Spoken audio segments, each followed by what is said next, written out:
이번 현장은 잠실에 위치한 올림픽 패밀리 아파트인데요. 37년 된 55평 구축 아파트 인테리어입니다.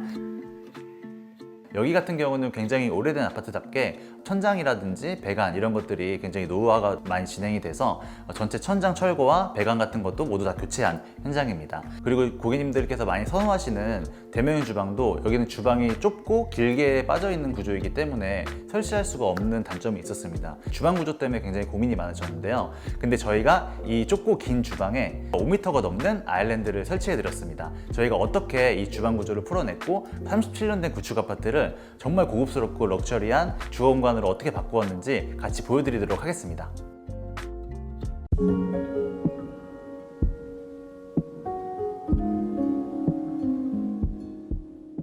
이쪽은 이제 현관입니다. 50평에 비해서 이 현관이 굉장히 협소하고 답답하게 되어 있는 구조였습니다. 제가 이런 구조를 진행하다 보면 현관이 너무 좁고 답답해서 이 현관을 무조건 넓히고 싶어 하시는 분들이 많은데요.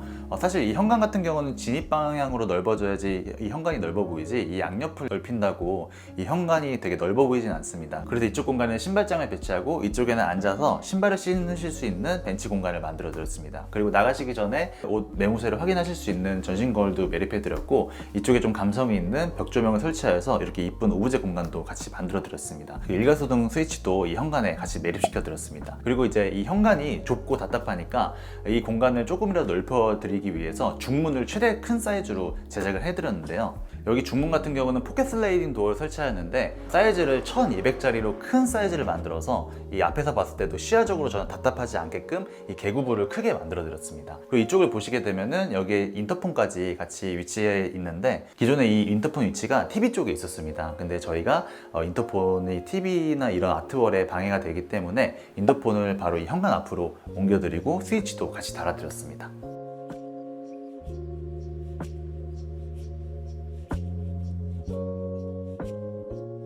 이 거실 같은 경우는 재밌는 포인트가 몇 가지 있는데요. 여기는 거실을 확장하여서 이쪽 공간을 넓게 쓸 수 있음에도 이 고객님께서 여기서는 런닝머신을 사용하신다고 하셨습니다. 이 런닝머신이 사실 거실에서 봤을 때는 좀 보기가 지저분해 보이잖아요. 그래서 이 런닝머신을 가리기 위해서 이런 식으로 파티션을 제작해 드렸습니다.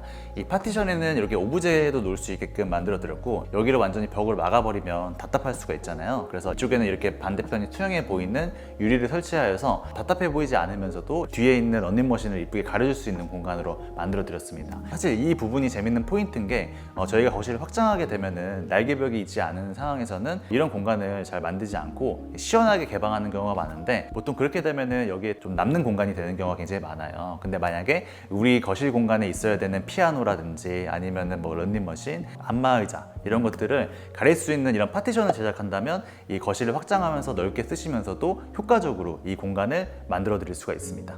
그리고 여기 공간 같은 경우는 수납 공간이 굉장히 부족하다고 하셨어요. 그래서 이 소파 뒤쪽으로 수납장을 만들어 드렸는데요. 앞에 소파가 있기 때문에 사실 이 아래에 있는 장은 사실 열고 닫기가 굉장히 불편하기 때문에 이렇게 위아래 장을 만들어 드렸고요. 여기서부터 끝까지 장이 쭉 이어진다고 하면 좀 답답해 보일 수가 있기 때문에 이렇게 바판 타일과 포인트 오브제를 놓을 수 있는 공간으로 만들어서 이 장 하나 뺨으로써 이 공간이 조금 답답하지 않고 좀 개방되어 있는 듯한 느낌으로 만들어 드렸습니다. 그리고 이쪽 공간은 TV 공간인데요. 주방이 메인인 공간이기 때문에 TV홀은 따로 디자인하지 않고 깔끔하게 이 98인치 TV만 매립될 수 있게끔 만들어 드렸고, 밑에 이렇게 단을 만들고 TV와 사운드바가 연결되는 이 단자함을 만들어서 이 위에다가 기기들을 올려놓고 사용하셔도 깔끔하게 유지하실 수 있게끔 연출하였습니다. 그리고 이 벽 같은 경우는 저희가 디아망 벽지를 사용하였는데, 보통 이제 TV홀을 할 때 필름을 한다든지 바판 타일을 붙인다든지도 하지만 우리가 깔끔하게 연출하고 싶을 때는 회벽 느낌이 나는 디아망 벽지를 사용하게 되면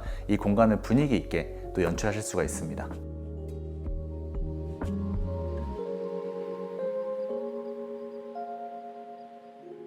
그리고 이쪽 공간이 이 집의 포인트인 주방 공간입니다. 이 주방 공간이 기존에는 여기에 테이블 하나만 놓을 수밖에 없게끔 되어 있었고, 이 좁고 길기 때문에, 그리고 또 옆에는 방이 하나 있기 때문에 이 공간이 굉장히 쓸모없는 공간이었습니다. 왜냐하면 테이블을 벽으로 붙여도 이 앞뒤의 공간이 너무 넓고, 그렇다고 여기 테이블을 가운데 놓자니 이 동선이 너무 돌아가게끔 되는 단점이 있는 구조였는데요. 저희가 이쪽에 구조 변경을 통해서 이렇게 5m가 넘는 커다란 아일랜드를 설치해 드렸습니다. 아일랜드를 여기 앞에까지는 만들지 않았어요. 왜냐면 이 아일랜드만으로도 사실 충분한 조리 공간이 나오고 바로 옆에 또 보조 주방이 있기 때문에 살짝 단을 하나 낮춰서 간단하게 독서를 하신다든지 아니면 차를 드실 수 있는, 그리고 간단한 식사를 하실 수 있는 공간으로 만들어 드렸습니다. 그 다음에 보조 주방이 꼭 필요하다고 말씀해 주셨어요. 그래서 이 보조 주방을 어떻게 해결했냐면, 기존에 있는 주방을 보조 주방으로 만들고 기존의 다이닝 공간이었던 곳을 메인 주방으로 만들면서 이 벽을 하나 추가했습니다. 사실 이 벽은 기존의 구조에 있지 않던 벽인데요, 만약에 이 벽이 없다면 보조 주방에 있는 지저분한 것들이 모두 거실에 다 보였을 텐데, 이 벽을 만듦으로써 이 보조 주방과 메인 주방을 분할시켜 줄 수 있는 효과도 가질 수 있고, 이쪽은 메인 조리 동선이고 저쪽은 다이닝으로 가는 공간인데, 이 다이닝으로 가는 동선과 메인 주방으로 가는 동선을 이렇게 슬라이딩 도어를 설치하여서 메인 조리 동선과 이 다이닝으로 가는 동선을 나눠 주었습니다. 여기가 이제 보조 주방입니다. 사실 55평이라는 큰 평수에 메인 주방이 이 정도밖에 되지 않는다면 너무 답답하고 좁잖아요. 그래서 이쪽 공간을 보조 주방으로 만들면서 좀 실용적인 부분으로 사용하실 수 있게끔 만들어 드렸습니다. 이렇게 간단하게 설거지를 할 수 있는 싱크대와 그 다음에 이분들이 가스를 사용하세요. 그래서 가스 인덕션을 사용하실 수 있게끔도 만들어 드렸고, 여기는 아직 냉장고가 들어오지 않았지만 냉장고와 키 큰 장, 그 다음에 상부장으로 알차게 구성을 해드렸습니다. 그리고 메인 주방은 약간 밝은 톤이고 이 보조 주방은 약간 어두운 톤으로 셀렉을 하여서 주방 공간이 거실에 약간 그림자처럼 보일 수 있게끔 이렇게 톤도 연출하였습니다. 그리고 이쪽 공간은 다이닝 공간입니다. 기존에 이쪽은 주방에 딸린 작은 창고방이었는데요, 이쪽 공간을 저희가 확장을 하면서 보조 주방과 그 다음에 메인 주방으로 향하는 양쪽 동선을 만들어 드리고, 이쪽에는 이렇게 2m가 넘는 대형 테이블을 배치해 드렸습니다.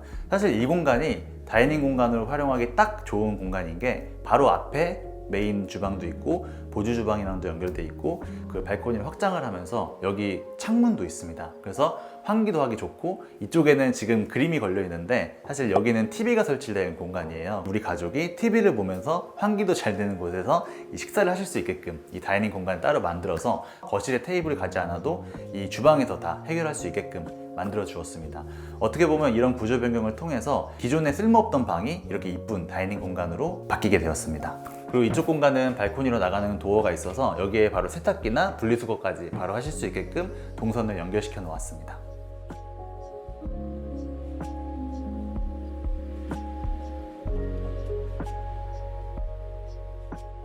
그리고 이쪽은 안방 화장실입니다.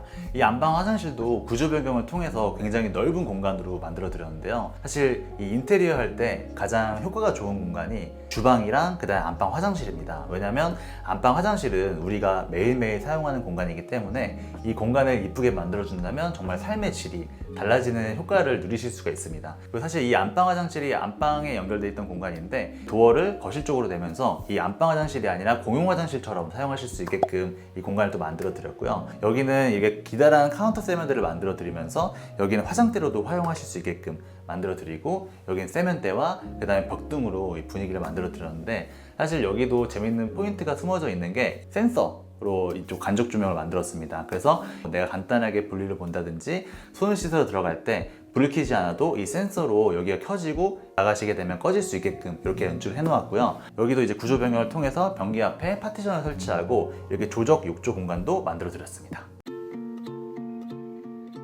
이번 현장 어떻게 보셨나요? 이번 현장은 우리나라에 굉장히 많은 좁고 긴 주방을 어떻게 하면 넓게 사용하실 수 있는지 보여드린 현장입니다. 사실 이런 식으로 좁은 공간에 아일랜드를 배치할 때 이렇게 일자로 쭉 아일랜드만 놓고 끝내는 경우도 많은데, 제가 아까 설명드렸던 이런 가벽의 디테일을 좀 활용한다면 기존의 단점이었던 이 주방 구조 공간을 오히려 이 집의 포인트와 장점으로 승화시킬 수 있는 구조로 만들 수가 있으니까, 이런 공간을 디자인하실 때 참고하시면 굉장히 좋을 것 같습니다. 그리고 이렇게 올림픽 패밀리 같이 30년 된 구축 아파트 같은 경우는 기존의 30년 전의 생활 패턴에 맞춘 구조이기 때문에 많은 구조 변경이 필요한 경우가 많습니다. 사실 이제 구조 변경이라고 하면 좀 부담스러워 하시는 분들도 많은데, 이렇게 간단한 아이디어만으로 이 집이 1988년도가 아니라 2024년도, 그리고 우리가 앞으로 인테리어 하면서 또 10년 넘게 살아야 되잖아요. 앞으로 10년을 책임지는 우리의 보금자리가 될 수 있기 때문에 이런 레이아웃이나 구조 변경을 잘 참고하셔서 이쁜 집 만드셨으면 좋겠습니다. 다음엔 더 좋은 영상으로 찾아뵙도록 하겠습니다. 시청해주셔서 감사합니다.